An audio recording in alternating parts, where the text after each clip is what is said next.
is so to set up the Bluetooth on your phone and most Chevrolet radios on your iPhone, pull up your Bluetooth menu, hit phone.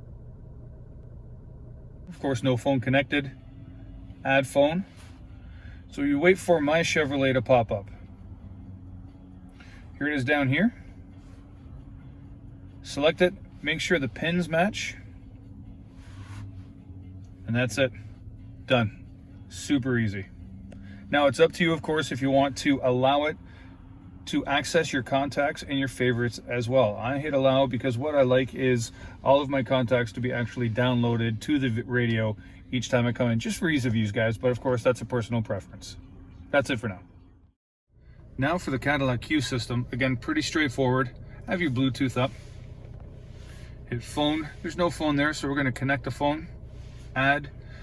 And now have a look out for My Cadillac on your phone. There it is right there. Make sure the code is the same and hit pair.